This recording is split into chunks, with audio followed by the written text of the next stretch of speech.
Rolling. Anong ginagawa niyo dito sa Payong? Nalayasan niyo ba yung shoot? Abandon shoot na ba kayo? No, Edsel, yung ka na dumating ha. Alis ka kagad. Abandon shoot ka. Abandon shoot ka kagad. Dala-dala mo yung... Kanig mo tayo. Pero okay lang naman kahit pagbalik. O ano, ang sa akin, importante, magagawa natin ng task. Dapat daw wag mo piano. Explain mo kung ano nangyayari niya. Pero sir, saraban ah. Dibdiban mo muna. Dibdiban mo muna. Shot ka muna. Tamang lasing na gising muli. Wasak yung first edition. Yung Kaloy, ba't nag-abandon shoot ka? Alam ba ng misis mo to? Hindi nga. Nagpaalam, no?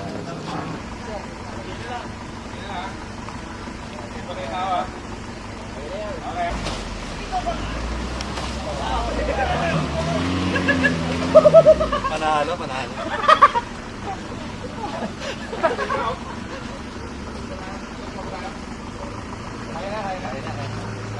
So ano bang may tutulong nito sa ekonomiya ng Pilipinas?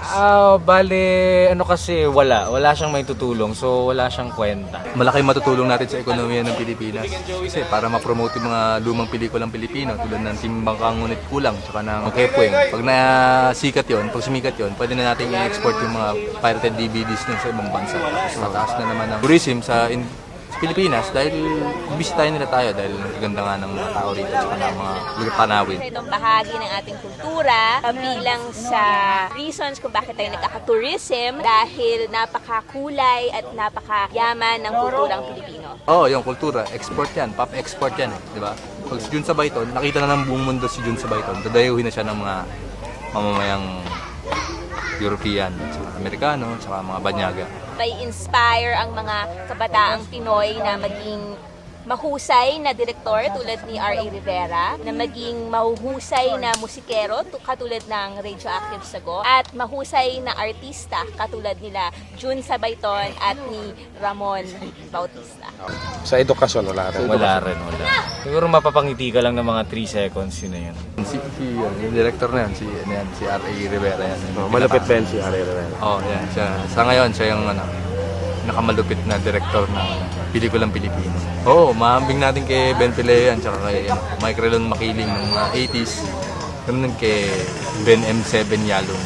Bakit mahalaga ang edukasyon sa bansa natin? Sobrang mahalaga yun. Kung mangmang tayong lahat, walang progress. Yung mga bata sa likod mo, iisin mo. Mga batang walang salawal, dapat pinuputulan. Ng Ari. Insurgency problem sa Mindanao.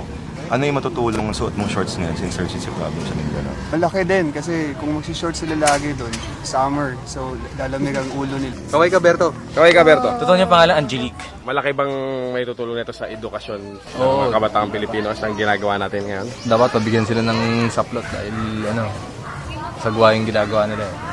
Dumadami yung mga pedophile. Radioactive Sago project naman yan. Oo. Anong masasabi mo sa awitin ng mga Radioactive Sago projects? Ang ganda! Masasabi ko ay ang gaganda ng mga kanta nila. Astig! Kaway namin yun.